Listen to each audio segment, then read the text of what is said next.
إن الدين عند الله الإسلام. Assalamualaikum warahmatullahi wabarakatuh.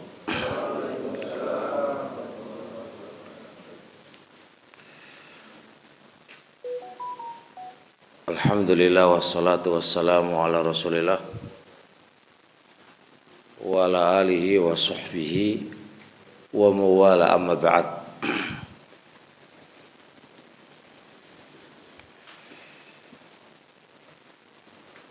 Pujian secara mutlak kita panjatkan kepada Allah Subhanahu wa taala, dikarenakan sebab Allah kita ada, baik di saat kita susah, baik di saat kita ini senang, selalu memuji kepada Allah Subhanahu wa taala.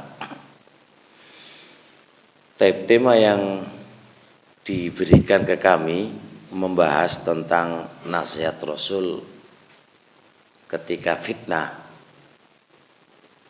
Ini saya akan bikin 4 poin ya, saya poinkan 4. Poin pertama adalah apa makna fitnah. Ini pertama kita akan bahas.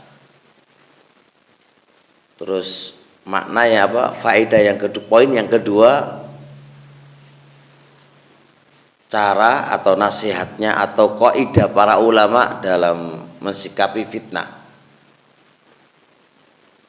Ketiga, hikmah dibalik fitnah. Hikmah dibalik fitnah. Udah 3 aja ya. Nanti panjang nggak selesai ini. Sampai setengah 6 ya.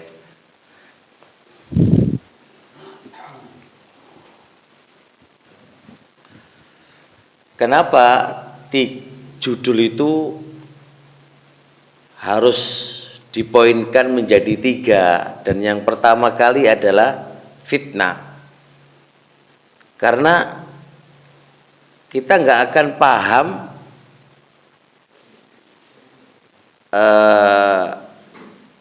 kita tidak akan paham kaidah-kaidah fitnah kecuali kita harus paham apa itu fitnah.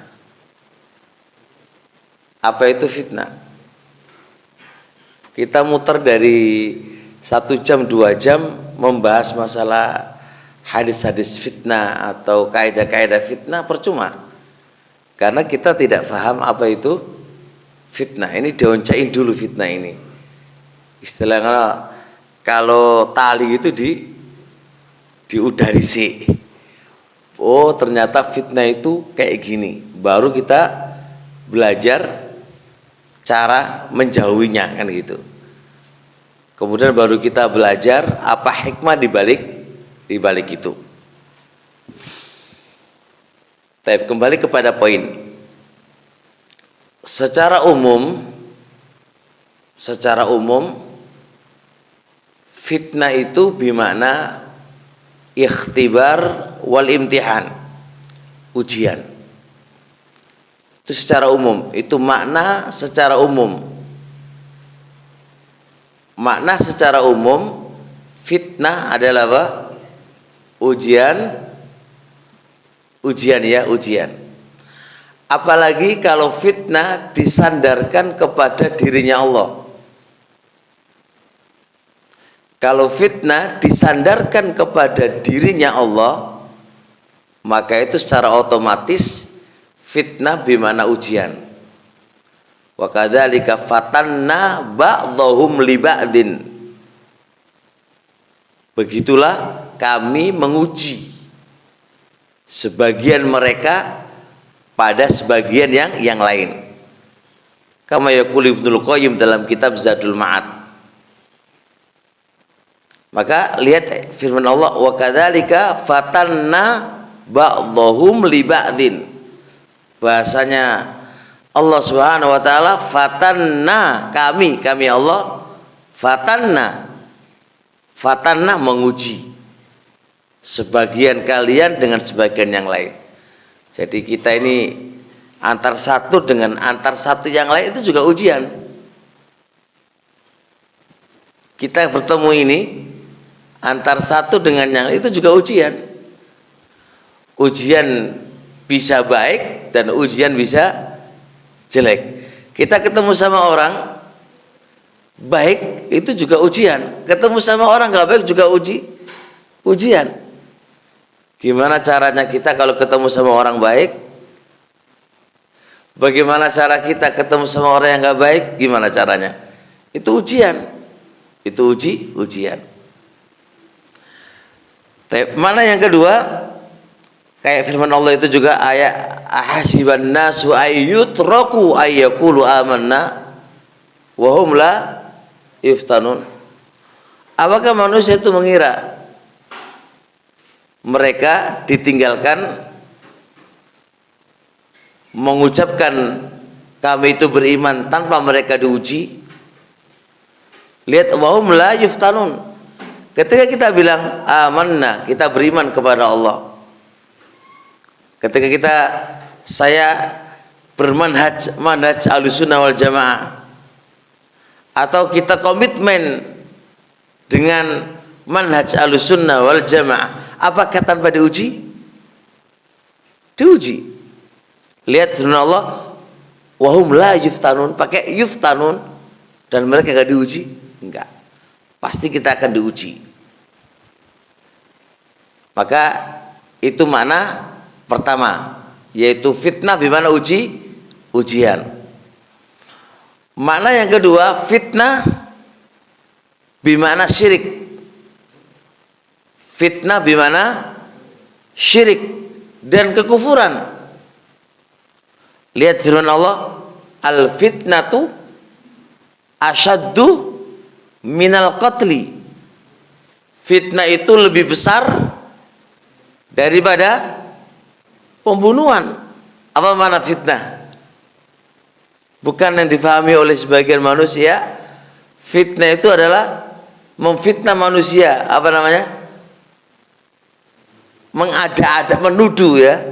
Menuduh manusia dengan tuduhan yang tidak benar, itu lebih besar daripada pembunuhan. Bukan begitu maknanya.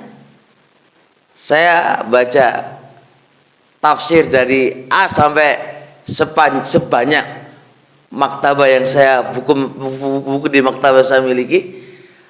Mana al fitnatu asyaddu minal qatli adalah asyirku. Syirik itu lebih besar daripada pembunuhan, bukan menuduh orang. Ini makna yang kedua. Jadi fitnah bisa bimana apa? Syirik. Fitnah bisa bimana? Syirik. Wa qatiluhum hatta la takuna fitnah. Perangi mereka sehingga tidak ada fitnah. Mana fitnah? Syirik. Sampai gono fitnah. Sampai gono kesyirikan dan kekufuran. Jadi jangan semua difahami fitnah itu adalah tuduhan atau ujian. Tidak. Bisa bimana yang lain.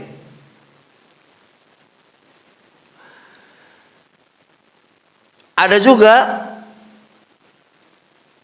bimana istibaul haqqi bil batil. Fitnah bisa bimana istibaul haq bil batil. Kebenaran itu tersamarkan dengan kebatilan. Bid'ah tersamarkan dengan sunnah. Iki sing bener ndi? Koyoke padha ae. Ya, misal kayak Dajjal di akhir zaman besok, dia mengaku sebagai Tuhan dan dia memiliki sebagian khasaisnya Tuhan. Dia bisa menghidupkan orang mati dan mematikan orang yang hidup.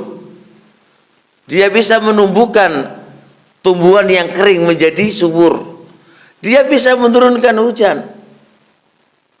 Maka orang yang tidak memiliki ilmu, dia menyangka iki sing bener iki, koyoke Tuhan iki, koyoke Allah iki. Karena dia mengaku Tuhan. Maka tersamarkan antara benar dengan salah, antara sunnah menjadi bid'ah.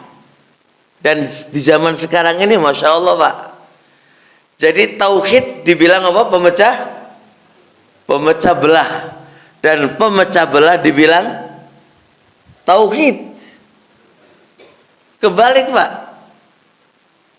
Coba lihat, justru yang mempersatukan umat di masa Nabi alaihi salatu wassalam ikut tauhid. Dan Rasulullah sallallahu alaihi wasallam menyatukan umat di awal dakwanya itu dengan tauhid. Sampai sekian tahun lamanya, 23 nggih? 23 tahun, bayangkan itu. Itu untuk apa? Memperjuangkan persatuan dengan tauhid, mengisahkan Allah Subhanahu wa taala. Sekarang tauhid dibilang apa? Memecah belah. Dan syirik yang itu sebenarnya adalah memecah belah dibilang tauhid. Itu fitnah Pak. Fitnah untuk kita. Kayak bid'ah dibilang apa? Sunnah dibilang bid'ah. Kayak apa Pak? Kayak ya. Gimana kayaknya? Mohon maaf sekarang, memanjangkan jenggot kita itu alal qaul. Oke lah itu sunnah Pak, sunnah Nabi. Saiki dibilang apa? Ciri khas teroris Pak ya. Jadi wong jenggoten dibilang apa? Ciri khas teroris. Tapi kalau dibalik, kayak yang biasa korupsi itu orang jenggote kayak itu.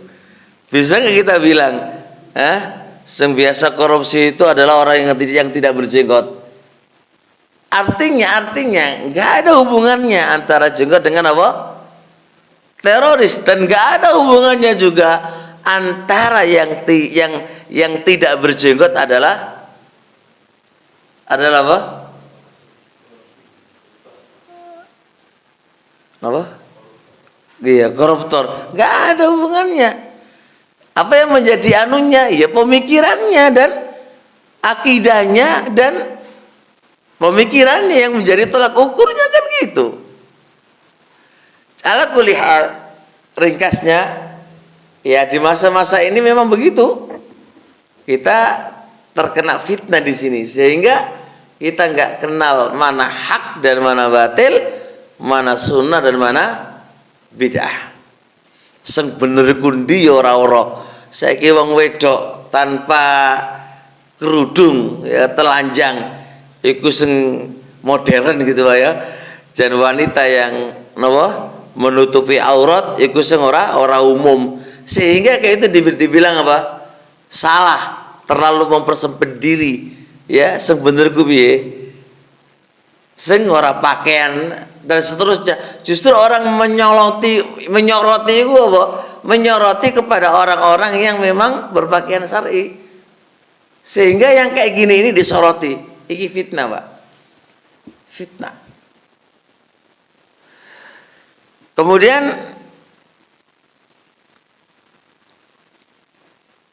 terjadi juga ikhtilafun nasi wa adamu ijtima'i qulubihim.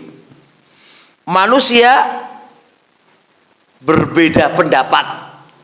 Hati-hati mereka tidak bersatu. Itu juga fitnah. Fitnah. Jadi kita ini kayaknya bersatu di badan, tapi hati berai. Taksabuhum jami'a wa qulubuhum syatta. Anda menyangka mereka itu bersatu, tapi sebenarnya hati-hati mereka ya bercerai berai. Itu fitnah. Kata Allah Subhanahu wa taala, "Wala awdha'u khilalakum yabghunakumul fitnah." Mereka-mereka ini menginginkan kalian semuanya itu fitnah. Konteksnya ke orang-orang munafik, kepada para sahabat Nabi. Orang-orang munafik itu menginginkan kepada kalian sebuah fitnah. Mana fitnah di sini? Bercerai. Dan insya Allah di tema ini saya fokus di fitnah ini, Pak. Bercerai-berai. Kita ini sama-sama Ahlus Sunnah. Ya borai. Ada berapa kelompok lagi? Kayak ono rompul lagi, Pak. Sama-sama mengibarkan bendera Ahlus Sunnah wal Jamaah. Yang lain nggak usah dibahas, Pak. Iki sak koncone dhewe iki lho. Sak koncone dhewe, tapi apa? Terjadi perpecahan hati. Badane koyoke padha ya, tapi hati ini enggak iso ketemu. Ini juga fitnah. Mungkin saya pagi ini fokus di kaidah ini. Bagaimana mensikapi hal-hal yang kayak gini untuk kita. Untuk kita. Ustadz satu dengan ustadz yang lain terjadi perbedaan pendapat plus saat ini berbeda juga seharusnya kan enggak biasa perbedaan kan, mau punya pendapat ini, mau punya pendapat itu, biasa. Zaman dulu juga begitu. Tapi permasalahan ini terjadi fitnah di antara kita. Perbedaan pendapat menuntut perbedaan sehati-hati ini sekalian, sehingga pecah. Pecah. Nah, yang susah bagian arus bawah. Bagian arus bawah melok. Lah ini yang harus kita kaji. Lah kok melok gitu kan, Pak? Seharusnya arus bawah iki ora sing ngurusi. Sempenting kita adalah ilmu. Tapi kita melok ngurusin tanpa harus ngerti ilmu nih. Ilmu nih.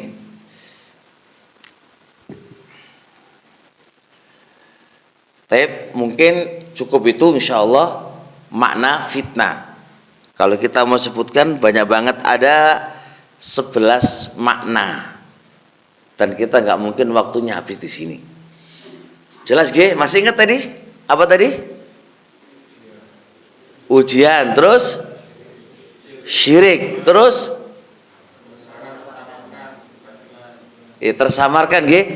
Terus apa lagi? Nah, sedikit satu tambahi. Syahwat.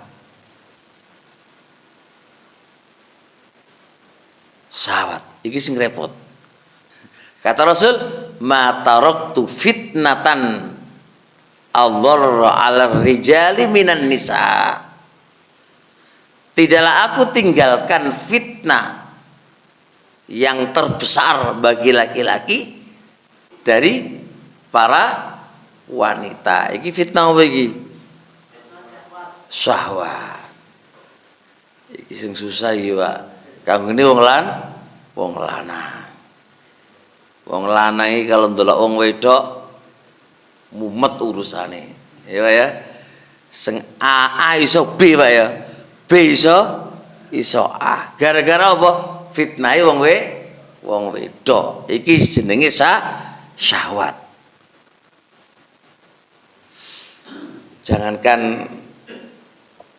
Jangankan wong gak ngaji. Wong ngaji wae kena fitnah. Jangankan wong ngaji biasa, Pak. Wong ahlul ilmi kalau kita lihat sejarah itu juga terkena fitnah dengan seorang wanita. Di beberapa biografi para ulama itu ada seorang imam kana syadidan ala ahli bidah. Dia itu kau pencengepol, Pak, bersama ahli bidah. Kau pencengepol. Lalu dia tergoda dengan wanita yang memiliki pemikiran khawarij. Bayangkan, punya pemikiran apa? Khawarij, memberontak kepada pemerintah, Pak. Lalu dia menikah. Setelah menikah apa yang terjadi? Bukan menarik tapi ditarik. Itulah fitnah wanita, fitnah syahwat dengan wanita. Dulu Masya Allah jenengan rajin ngaji, ben taklim, ben majelis taklim itu nggak pernah ketinggalan. Mari ngono tergoda dengan wanita cantik, cantik pisan, sugih pisan. Mari ngono apa? Nggak ngaji maneh, wis lali pisan, wis lali. Ibnul Jauzi rahimahullah taala nyebutin sebuah kisah, Masya Allah biasa, Pak. Ada seseorang itu ahlu ibadah, nggak pernah ketinggalan di masjid untuk sholat jamaah, dan nggak pernah masbuk. Bayangkan, Pak, boten tahu masbuk. Bayangkan, dia suatu ketika pergi ke masjid, pinggir jalan, Pak, itu lihat seorang wanita yang cantik. Wis Pak, cantik Pak, delok sekali ngono wis mlebu ning ati. Wis kadung mlebu ning ati ku susah, dicabut iku susah. Kalau wis mlebu iku susah, Pak. Sampai akhirnya dia mau melamarnya. Terus Anda tahu, ketika dia dilamar ternyata wanita ini non-Islam. Kemudian dia bilang apa? Saya nggak akan menikah sama kamu dan saya nggak minta apa dari kamu kecuali kamu tinggalkan agama kamu demi aku. Suruh murtad, bayangkan, Pak. Terus apa yang terjadi? Murtad, Pak, jadi murtad. Setelah murtad, dia datang ngelamar dengan mengatakan saya sudah tinggalkan agamaku, ayo kita menikah. Apa kata dia? Enggak, saya enggak mau menikah sama kamu. Kenapa? Lo agamamu lo sampean anut sejak kecil sampai sekarang ini gara-gara aku. Terus kamu itu apa? Meninggalkan agama kamu yang kamu anut gara-gara aku, berarti anak enggak punya prinsip. Anak enggak mau dengan laki-laki yang tidak punya prinsip. Tinggalin, Pak. Mari ngono stres, mari ngono mati. Piye coba bayangkan? Fitnah wanita luar biasa, nggak bisa dianggap enteng, Pak. Nggak bisa ada seorang sahabat Nabi ini di hadis Bukhari Muslim, sahabat Nabi juga maju mundur sholat itu. Kenapa? Karena takut ada wanita lewat, ada kelewat gini dia maju. Takut, Pak, para sahabat. Dewek ora wedi. Get wae. Lah padahal itu sahabat siapa yang menjamin sahabat kita akan aman, Pak, dari fitnahnya wanita? Ada yang aman? Ada nggak aman? Saya cerita lagi. Ibnu Jauzi menceritakan juga ada seorang wanita, ada 3 beradik, 3 laki-laki, wanita perempuan, 4 ya. 3 ini di sebuah riwayat menceritakan dia mau pergi jihad. Jihad, Pak. Mikir dia. Aku sengkata jihad terus piye adikku tak gonek ndi mumet mereka, Pak. Kesimpulan terakhir, khalas. Kita letakkan saja di ahlu ibadah. Jenengan ngerti nggak itu? Ahli ibadah itu, Pak, isinya ibadah atau orang kaya dewek melaku ngono enggak? Dia itu tempat ibadah itu, wae. Dia yang di otaknya dia ibadah toh. Ya wis kita berikan, kita titipkan itu ke dia. Itu lebih aman insya Allah. Dititipkan, Pak. Coba lihat, jenengan awalnya nih, Pak, awalnya ya. Wanita itu dibikinkan rumah di paling belakang, dia di depan di masjid tempat ibadahnya dia. Awalnya itu ngantarkan makan dari jauh. Awalnya Pak, awalnya kalau ngasih makan ditutup pintunya tuh. Orang kok pertemuan enggak, tetap posisinya dia di dalam rumah, dia di tempat ibadahnya. Awalnya dikei mangan teko jobo. Datang setan.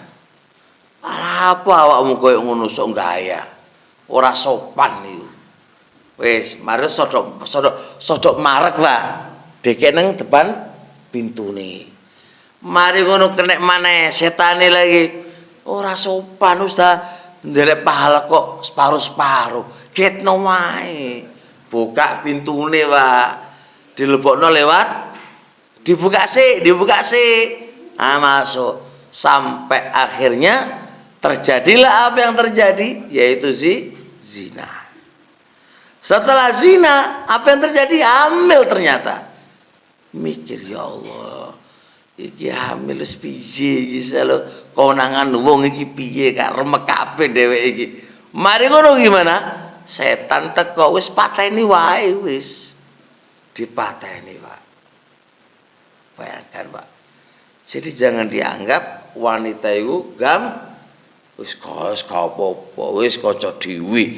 Kanca dhewe piye lawan jenis kok. Oh saiki sak jenis ae disikat kok. Apa maneh iki lawan jenis? Ya ora. Sak jenis lho iku disikat. Apa maneh lawan jenis, lah hancur semuanya. Nah, kesimpulan, Mbak, fitnah itu tadi kesimpulannya adalah yang harus dibahas. Masih satu lagi Pak ya. Contoh fitnah ini. Istri, anak, istri dan harta. Itu juga fitnah. Innama amwalukum wa auladukum fitnah. Sesungguhnya harta kalian, istri kalian adalah fitnah. Fitnah apa ini mana? Fitnah syahwat. Siapa orang yang nggak pingin duit? Kadang dengan duit lali taat. Delek duit itu lali taat, lali ngaji, lali sholat. Kadang seneng duit. Siapa yang aman dari ujian syahwat duit ini, Pak? Bahkan setan ngasih subhat sehingga nggak ngerti iki duit apa iki rahmat apa fitnah apa ujian. Kayak sebedano. Setan datang, gak usah ngaji terus dari duit itu ibadah. Ya ora, sehingga dia nggak bisa bedakan itu. Dikasih subhat oleh iblis, dari duit itu lo fitnah apa ibadah. Jadi pagi sampai malam sampai jam 12 kayak turu, Pak. Subuh amblas. Jam itu lungo maneh. Hari-hari itu aja dengan bungkusan subhatnya iblis, dari duit itu apa? Ibadah. Padahal apa? Itu adalah syahwat wae. Anak juga begitu. Duwe anak akeh mari ngono ngurusi anak ya ibadah. Gawe anak wae sing akeh mari ngono iku ibadah. Bener, Pak. Mari ngono lupa enggak belajar ilmu, enggak hadir di majelis ilmu. Jadi hari-hari rumah ngurusin anak bojo metu ndelek duit wis ngono ae bendina. Wis ora maca Quran, wis ora majelis ilmu, wis ora. Iku sunah kabeh, iki wajib. Kan ada begitu, Pak. Ngaji ku sunah, ora wajib. Ngurusi bojo hukumnya apa? Wajib. Ngurusi anak wajib. Ndelek duit wajib. Alasannya ngono, Pak. Wajib kabeh. Adapun dalil ilmu itu adalah sunnah. Sunnah karo wajib ketika tabrakan menang mana? Menang wajib. Berarti orang sing ndelek ilmu. Pinter Pak setan nih, Pak. Pinter ya, Pol. Ini namanya disamarkan yang benar dengan yang salah. Yang benar jadi salah, salah jadi benar. Niki yang harus diperhatikan. Nah, sekarang kalau sudah tahu macam-macam fitnah, kita sampaikan kaidah umum. Piye carane selamat dari fitnah ini semuanya. Piye carane selamat dari fitnah ini semuanya. Imam Ibnu Sa'di rahimahullahu taala dalam kitab Qawaid Fiqhiyah mengatakan, "Alam hudita anna afdhalal minani ilmun yuzilu syakka anka wadaron." Ketahuilah bahwasanya afdhalal minani, anugerah yang terbesar yang Allah berikan kepada kita adalah ilmu. Berarti kan jenengan pahami kata beliau, anugerah yang paling terbesar yang Allah berikan kepada kita adalah ilmu. Bukan istri, bukan anak, bukan duit, Pak, tapi ilmu. Ilmu yang modelnya gimana? Kan semua orang punya ilmu, tapi yang dimaukan oleh syekh, dia punya karakter, dia punya sifat. Apa sifatnya? Ilmun yuzilu syakka angka wadaron. Ilmu yang bisa menghilangkan syubhat, kesamaran, dan bisa menghilangkan apa? Syahwat. Berarti kedua fitnah ini ada di sini, Pak. Fitnatus syubhat, kesamaran, sehingga nggak ngerti mana benar mana salah, mana bid'ah mana sunnah, mana taat mana maksiat, mana yang melalaikan dan mana yang nggak melalaikan. Itu nggak bisa diketahui kecuali dengan ilmu. Maka berarti barakallahu fiik, langkah pertama untuk bisa terhindar dari fitnah, syubhat sama syahwat itu adalah ilmu agama. Ini harus dikencengi ngaji nih. Ngaji ini harus semangat. Bagaimana kita bisa membedakan bid'ah sama sunnah, Pak, tanpa belajar? Bagaimana kita bisa membedakan ini syirik tanpa syirik? Tak kasih contoh jenengan. Orang ndelek ijazah, Pak. Iku iso syirik, iso ora syirik. Syiriknya di mana coba? Syiriknya di mana? Kalau sampai kita meyakini orang duwe ijazah ora iso mangan, iku iso syirik lho. Nak sekolah nak meni awakmu gak duwe ijazah iku mangan opo nak awakmu nando? Urusane kok Allah lali. Sing ngekeki mangan iku sapa? Sing ngekeki rezeki itu sapa? Allah, Pak, bukan ijazah. Bukan berarti ndelek ijazah gak oleh wae. Tapi ingat, dia sebagai perantara saja, mek sebab saja. Yang ngekei rezeki adalah Allah Subhanahu wa taala. Contoh lagi, ini kalau nggak ilmu orang duit kena subhat ini. Waduh, awakmu kiper bola iki, Pak. Andai kata gono sampean iki dheweke kalah iki. Kiper sampean ku luar biasa iki. Piye hukume ngene ku, Pak? Karena nggak duwe ilmu ya orang ngerti. Terus yang biasa nonton bola ini.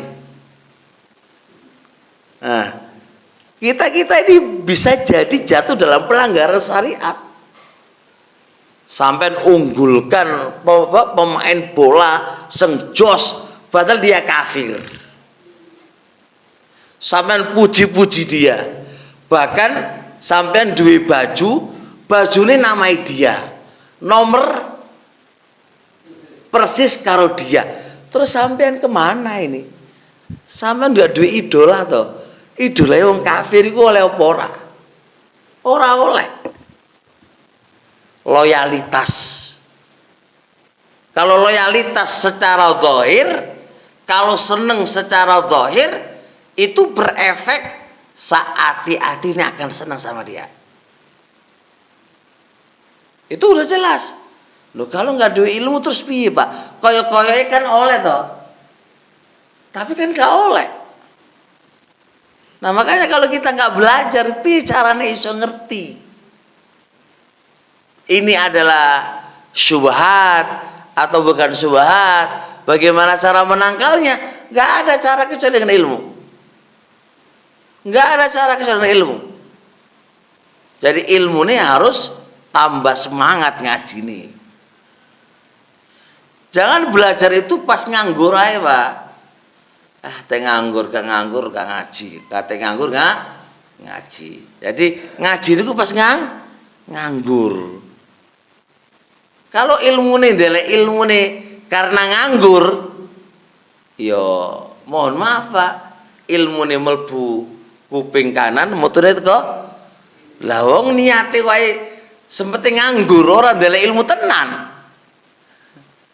Sama aja ketika jenengan belajar ilmu umum, kalau model belajar mek sempet nganggur, ya wis, ya ora oleh. Makanya pentingnya ilmu ini pentingnya belajar ilmu agama adalah bagaimana bisa menyelamatkan diri kita dari syubhat, penyamaran. Ini dari mana kita bisa selamat kalau kita nggak belajar? Belum lagi fitnahnya apa? Syahwat bojo, syahwat anak, syahwat duit, yang semua menghantui kita. Hidup butuh duit ora? Ya ora, Pak? Butuh, masa orang butuh duit? Butuh no. Kalau nggak butuh mati. Kita ada tuntutan butuh duit. Tapi butuh duitnya hanya sekedar hidup. Tapi kita kan nggak melebihi hidup. Melebihi hidup gimana? Duit sewake sekerja ya ora. Kadung seneng, Pak. Kalau wis seneng itu susah dilepas. Maka jarine Imam Ghazali rahimahullah taala, ij'al malaka kharija qalbika, jadikan duniamu itu di luar hatimu. Di luar hatimu. Kalau wis masuk nang hati itu susah. Ibaratkan kayak orang BAB, siapa sing gelem gandoli kotorane dia, Pak, ketika mau keluar? Jangan keluar, Pak. Coba kotornya jadi emas. Digandoli apa ora? Kenapa kok gak digandoli? Karena dia di luar hati. Kalau di luar hati aman. Tapi kalau dia udah masuk di hati, gak bisa, Pak. Nah, anak, istri, duit, jabatan, dan semua yang itu adalah syahwat, itu semua kalau kita lari ke dalam hati. Kita belum bisa, Pak. Semua itu diletakkan di luar hati kita. Bayangkan HP, Pak, HP kita. Andai kata hilang, nangis apa ora? Diduelai, Pak. Andai kata ini waktu ini ngaji nih, Pak. HP jenengan hilang. Sido ngaji pun ndeleki HP. Ayo jawaban pripun? Ngaji pun ndeleki HP. Apa jawaban jenengan? Ngaji, meneh-meneh iso ngaji kok. Tapi HP iki hilang. Orang duit mah mana gitu ku HP. Berarti luweh masuk ke dalam hati kamu HP atau ilmu? Ilmu. Oh gitu ya. Masya Allah. Nggih. Oh, itu masya Allah. Niki ana ilmune ini kan. Niki jenengan ana ilmune. Pembahasan sing ora duwe ilmu yo gak. Yo ndelok HP lho penting. HP regane 10 juta, ngono kan. Nah, itu lho, Pak. Artinya barakallahu fikum. Sebuah contoh. Jadi duit itu wis mlebu ning ati. Ilmune di luar. Jadi kalau nggak ngaji ora apa-apa, ora ada masalah. Ora paten kok gak ngaji kok. Ya kan? Kan ngono, Pak. Wong-wong iku, Pak. Jadi iki sing masalah. Makanya terus gimana cara bisa mengeluarkan apa itu dunia dari hati kita, walaupun di tangan kita, tapi ojo dulu nang ati gitu. Iso apa ora iki? Ora iso, Pak, kecuali dengan ilmu. Coba jenengan pikir. Di dunia ini, Pak, baik dalam rumah, luar rumah, kita nggak akan lepas dari subhat dan apa? Syahwat. Dan ini pintu kehancuran, Pak. Kalau kita terjebak di syahwat, yo acur. Kita terjebak di subhat, yo acur. Faman aradal akhirata wa sa'a ilaiha. Sapa wonge sing pengin akhirat dan berupaya mendapatkan akhirat. Sapa wonge sing pengin surga dan berupaya ndelek surga, pasti dalam benaknya iki masalah besar. Urusan subhat karo apa? Iki urusan besar iki. Berarti apa? Berarti aku harus gawe benteng. Benteng yang kokoh dari ini semuanya itu apa? Adalah ilmu.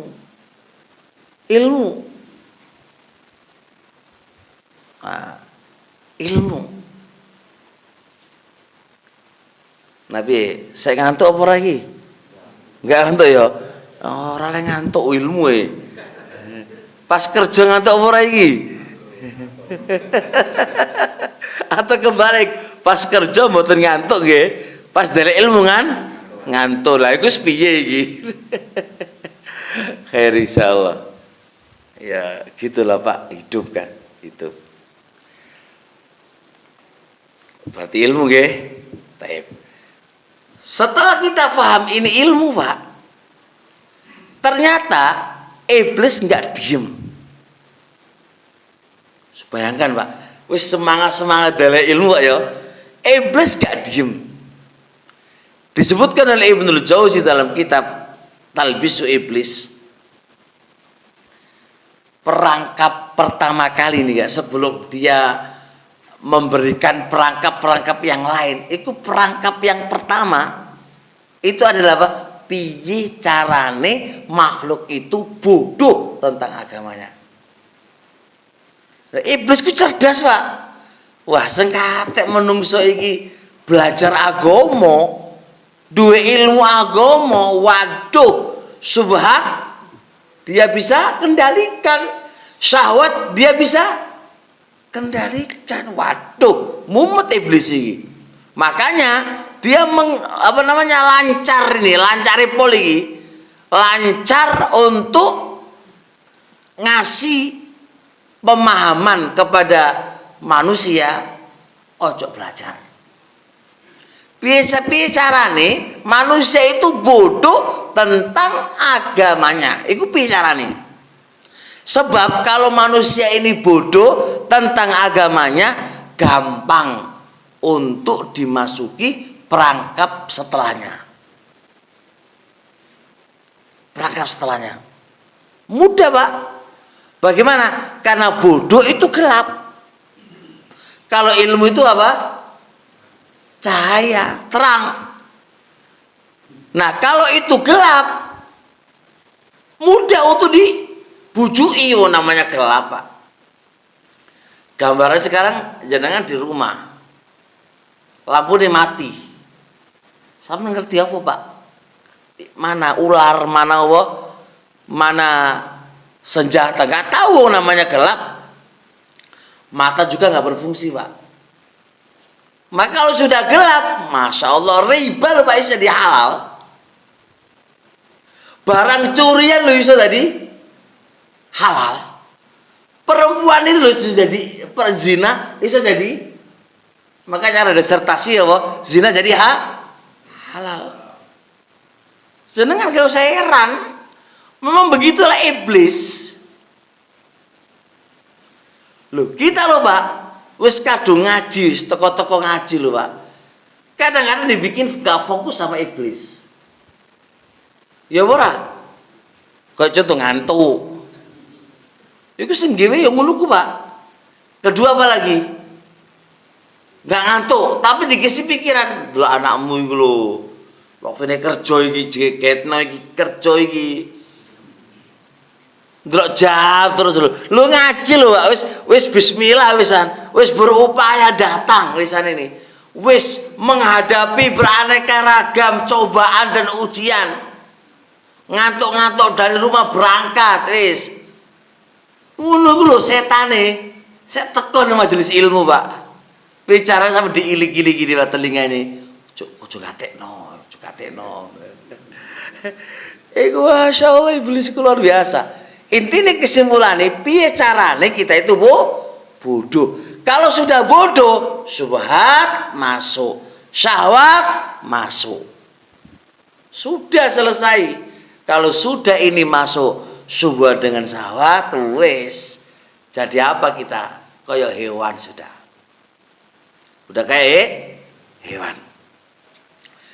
Taibak ya, masya Allah. Itu kesimpulan dari pelajaran. Masih panjang ini. Saya akan sebutkan beberapa kaidah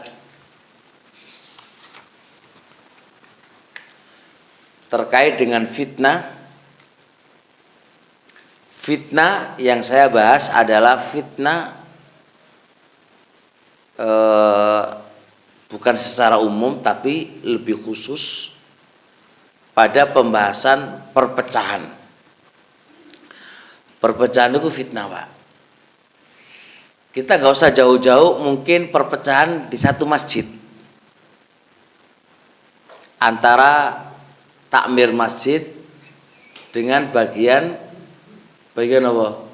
Dakwah, gitu kan? Terjadi nggak? Terjadi, pecah. Takmiring ini bagian dakwah ini. Kadang terjadi antara orang tua-tuai karo bagian muda, tengkaran. Karepe tuwaku ngene, karepe apa? Muda ngene. Ini fitnah, Pak. Ini ujian, ini fitnah. Bagaimana kaidah cara mensikapi yang kayak gini ini? Oh sudah Pak B. Lanjut ya. Lanjut ya. Asik gini kayak gini. Saling perpecahan kan makanya asik. Cara nipi, cara menghadapinya ini. Tak tambah sedikit Pak ya. Karena saya juga nanti ada kajian juga. Saya kasih 3 ilmu. Mudah-mudahan 3 ilmu ini bermanfaat untuk kita. Atau satu kaidah aja, 3 ini tak ganti jadi 1 aja. Biar ngapalin nggak apa? Gampang gitu Pak. Ngaji ini apa itu mau oleh 1 kaidah, ngono Pak ya. Oleh 1 kaidah. Kaidah pertama, sedangkan hafal ini. Bahasa Arabe rifkun, lemah lembut. Kedua, ta'anni, tidak tergesa-gesa. Ketiga, hilmun, santun, tidak pemarah. Ini masya Allah Pak, jangan perhatiin. Saya belum menyebutkan dalil Pak, dan saya belum menyebutkan ucapan ulama. Jangan pikir sih, cermati dengan baik. Ketika terjadi permasalahan, perbedaan perpecahan antara contohnya takmir masjid dengan apa jenenge sisi dakwah contohnya. Cara mensikapi masalah kayak gini, satu, jenengan kate emosi, piye jadine Pak? Piye jadine? Tambah berantakan toh? Ya wis. Kamu nggak mau, aku nggak mau. Ayo tekanan ngono ayo ya. Lu keluar, aku yang keluar. Itu jenenge emosi, Pak. Itu nggak hilmun, nggak santun. Nggak santun, Pak. Baik, itu dipikir jenengan pikir dulu. Kedua, ta'ani. Hati-hati, jangan tergesa-gesa. Anda mau ngomong apa itu pikirin sih. Anda mau memutuskan sesuatu itu pikirin sih. Jangan tergesa-gesa, ikut dengan emosi. Anda jangan bilang pokoknya aku mau keluar gitu kan. Itu jenenge emosi. Itu jenenge emosi, Pak. Nah, cara menghadapi perpecahan nggak begitu. Terus Anda lemah lembut. Berarti kalau lemah lembut ya harus mengalah. Itu kaidahnya. Kaidah ini saya praktekkan antara dua ustadz. Dua ustadz. Tengkaran nih ustadz ini. Ada nggak dua ustadz tengkaran? Wakeh, Pak. Wakeh. Ya inilah fitnah kita. Kita berusaha semoga Allah menjaga ustadz-ustadz kita dan guru-guru kita. Masya Allah. Nih sekarang lagi tengkaran nih. Ustadz A, Ustadz B. Anda yang sebagai pelajar. Anda sebagai pelajar. Atau saya ngaji lah. Ngaji Quran ya kadang-kadang ora dunung. Ngaji tauhid ya kadang-kadang ora dunung. Gimana sikap Anda? Sudah prinsip 3 ini Pak jenengan pegang. Jenengan nggak boleh tergesa-gesa ikut campur di dalamnya. Selama dia masih alusuna wis to meneng wae. Ora sekembelo A, ora sekembelo B. Jenengan ta'ani, hati-hati. Jangan-jangan aku membelo A, ternyata sengaja salah. Kita nggak tahu Pak urusan satu sama satu ini apakah urusan agama ataukah urusan pribadi. Cuma ditembeli apa? Koyo-koyo urusan agama, tapi sejatinya adalah urusan apa pribadi. Kita nggak tahu. Loh, apakah terjadi? Pak, jangan ketinggalan zaman. Urusan ini tidak terjadi di antara ustadz kita aja. Di zamannya para salaf dulu terjadi yang kayak gini ini. Terjadi antara Imam Bukhari sama Muhammad ibnu Yahya Az-Zuhli, podo imami. Terjadi pada Imam Malik sama Imam Ibnu Abi Dhi'ib. Sampai Imam Ibnu Abi Dhi'ib mengatakan kalau Imam Malik gak gelem taubat, penggal lehernya. Podo imami, Pak. Terjadi juga sama Imam Suyuti sama Imam Sakhawi. Podo murite Ibnu Hajar rahimahullah taala, imam. Dan kalau nulis buku, Pak, ngantem itu luar biasa ngantemnya. Apalagi kita ustadz-ustadz cilik ini kan ya yang ilmunya guru mateng kan. Langge. Apa maneh ngono Pak nggih? Belajar ya kadang-kadang ya ora dunung, ora sampai mari kitab ya segi masalah gitu. Jadi bukan berarti enggak terjadi.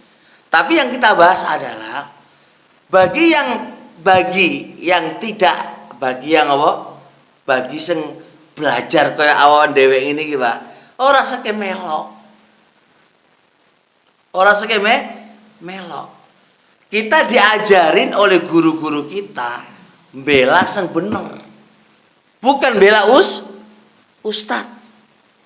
Kalau ustad itu bener, ya kita bela. Belanya karena apa? Karena bener. Cuma pertanyaannya filternya jenengan iki bener piye? Ora duwe ilmu toh? Nah, ya wis. Kalau orang duwe ilmu nah belajar wae. Selama masih ahlus sunnah kan ustadz kan, Pak.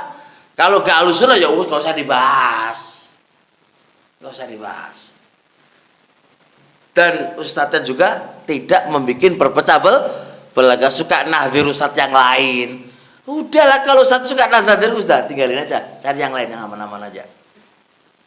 Ustadz Pak, aman-aman aja, Pak. Kita butuhnya belajar ilmu di sisi ahlus sunnah, di sisi ahlus sunnah.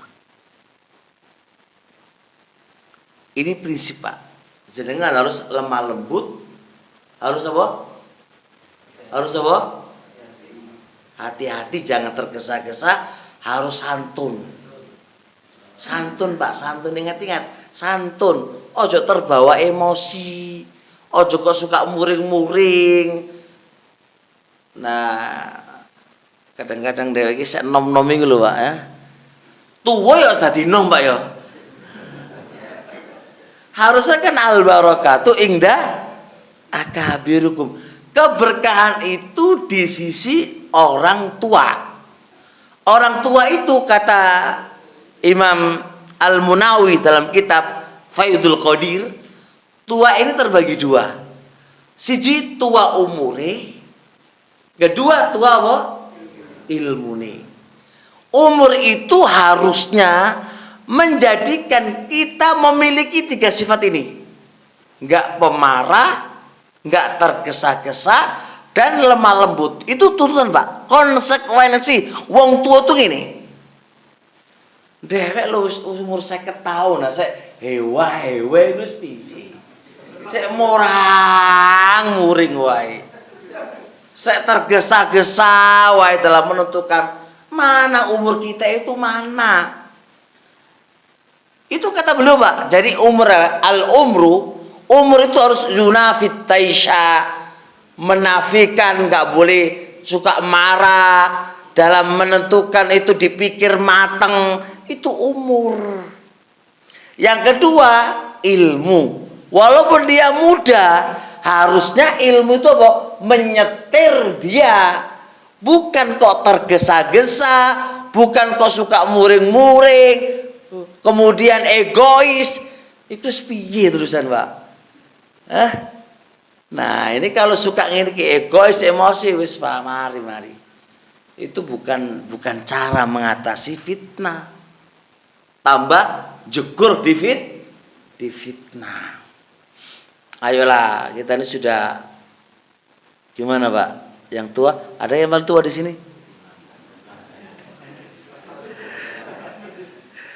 Kalau Bapak umur berapa ini, Pak? Umur berapa jenengan? Umur 17. Semangat ya. Semangat 17 gak apa-apa, Pak. Semangat 7, tapi cara berpikir jangan 17. Cara berpikir harus umur 70 tahun. Cara berpikir lo ya. Cara berpikir 70 tahun, tapi semangat 17 tahun. Menikah lagi boleh menikah lagi. Tapi harus berpikir. Ingat, Pak. Jangan kok main, aku tak kawin mana gitu loh. Tapi jangan berpikir 70 tahun. Kalau aku menikah lagi, apa efek sampingnya? Itu dipikir gitu loh. Oh, coba 17 tahun umure, pikiran 17 tahun, mumet urusane, pokoknya aku kawin. Pokoknya itu jenenge egois. Gitu loh, Pak. Yang penting ya, yang penting. Wong ini Sidoarjo atau ngono ini? Sidoarjo ya. Sidoarjo, Pak. Sidoarjo ya. Kalau Sidoarjo insyaallah ma'ruf lah orangnya piye? Guru mari lho iku sian. Khair insyaallah.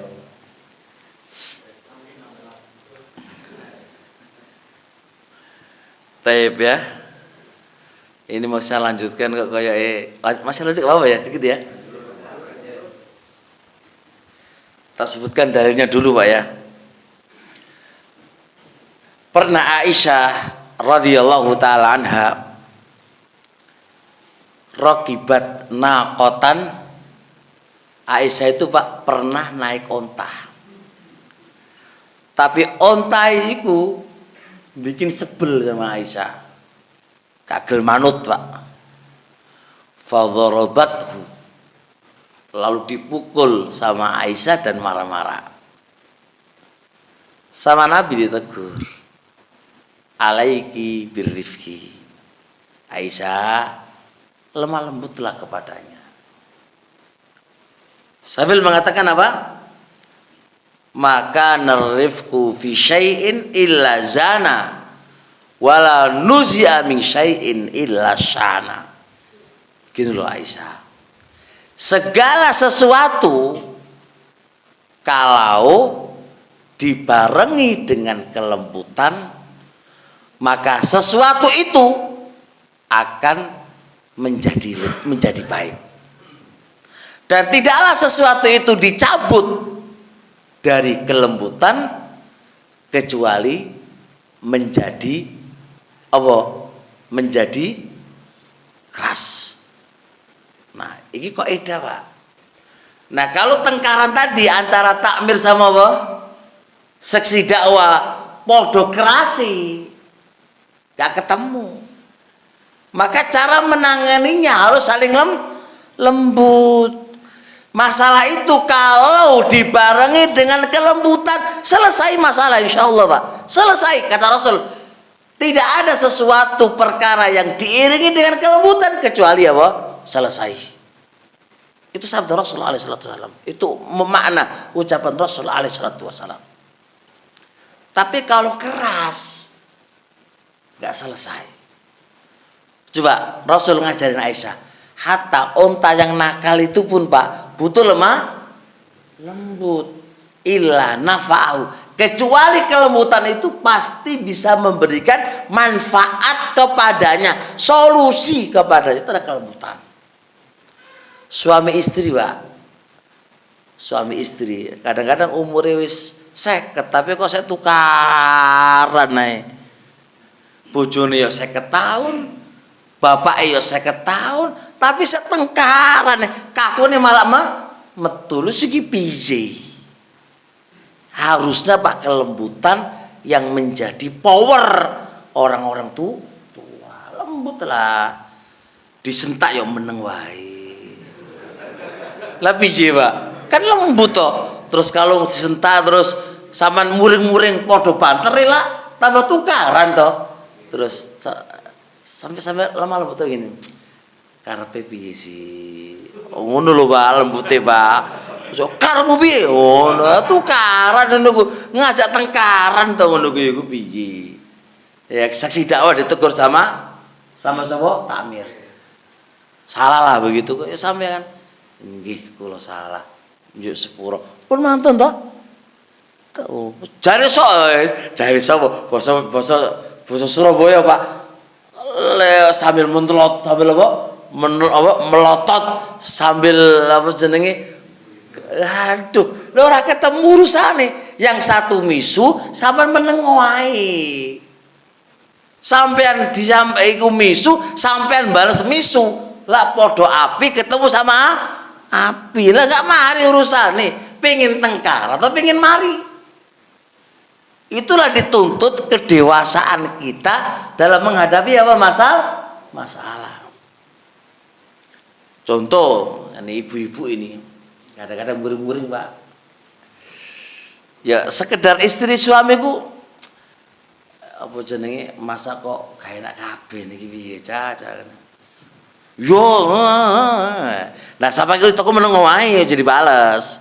Jadi biarin aja, biasa ibu-ibu kan begitu. Ya, jadi pokoknya Pak harus ada kelembutan. Harus ada kelembutan. Masya Allah. Terusnya kata Rasulullah alaihi salatu wasalam, innallaha yuhibbur rifqa fi kulli syai'. Allah itu seneng kelembutan dalam segala sesuatu.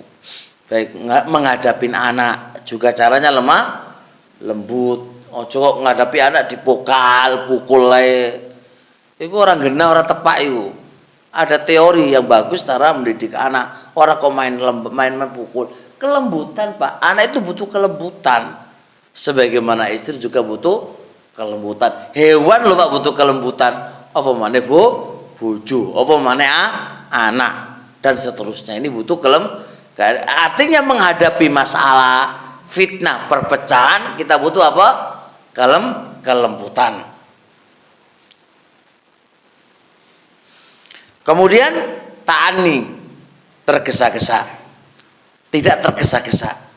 Insya Allah orang yang di dunia yang hidup di dunia luar lah, dan dia di bisnis apa aja, atau dia sudah menghadapi sekian banyak masalah, insya Allah paham masalah segala sesuatu. Pikirin sih, ojo tergesa-gesa di dalam memutuskan. Anda ketika mau marahin A, itu mikir sih, ojo langsung marah. Anda mau menegur A, mikir sih. Insya Allah kalau masing-masing memahami Pak, Anda mengeluarkan kata-kata untuk mentahdir A, ojo tergesa-gesa mentahdir. Pikirin sih, selamat insya Allah. Kalau memang itu kalau diucapkan membuat masalah, tarik lagi kembali. Kalau jenengan marah-marah justru nggak menyelesaikan, justru malah menjadi bumerang, tarik lagi. Itu namanya ta'anni, berhati-hati, tidak tergesa-gesa. Makanya kata Rasul alaihi salatu wasalam kepada Asyaj Abdul Qais, kata Rasul alaihi salatu wasalam, inna fika la khoslataini yuhibbuhumallahu wa rasuluh. Sungguh pada diri Anda ada dua sifat, Allah dan Rasulnya menyukainya. Apakah dua sifat yang Allah dan Rasulnya menyukainya? Dia adalah al-hilmu wal anatu. Al-hilmu santun, tidak pemarah dan tidak egois, dan dia penyabar. Yang kedua adalah apa? Adalah al-anatu, tidak tergesa-gesa. Al-ajalatu minas syaiton, tergesa-gesa itu dari syaiton. Dua sifat inilah yang menjadikan apa? Yang menjadikan orang itu dicintai oleh Allah dan Rasulnya. Kalau dia santun, penyabar. Oh, Anda dimarahi, Anda nggak balas memarahi, justru Anda memaafkan. Dan insya Allah Pak, fitnah akan selesai. Kalau api itu dibiarkan, pasti akan mati sendiri. Api itu akan semakin nyala kalau ada nggak ada Pak, ada bahan bakarnya kan Pak. Nah ketika itu marah-marah kayak takmir mas tadi marah-marah, sedangkan diem, insya Allah selesai Pak, insya Allah selesai. Karena Anda pemaaf dan penyabar. Tapi kalau jenengan apa? Ladeni. Tahu ladeni Pak? Jenengan ladeni, ya wis, api ada kayu bakar, tambah apa? Panas, tambah membakar. Dan itu harus dilakukan, Dan ini juga pertengkaran untuk suami istri juga sama Pak. Suami istri, kalau suaminya lagi marah-marah, istri harus diam. Istri marah-marah, suaminya harus diam. Itu insya Allah solusi dalam menghadapi fitnah, pertengkaran antar satu dengan yang lainnya. Insya Allah sampai sini dulu. Ya selesai nanti Pak. Baik ya. Insya Allah dari kami semoga dipahami. Kalau andai kata ada kata kami yang kurang enak dikarenakan guyonan yang ngantuk tadi ya. Guyonan Pak nggih. Aku gitu jenengan tersindir mari ngono marah-marah lah gak selesai masalahnya Pak kan nggih. Mohon maaf ya, mohon maaf. Jadi jazakallahu khairan. Subhanakallah hamdika asyhadu an la ilaha illa anta astaghfiruka wa atubu ilaik. Assalamualaikum warahmatullahi wabarakatuh.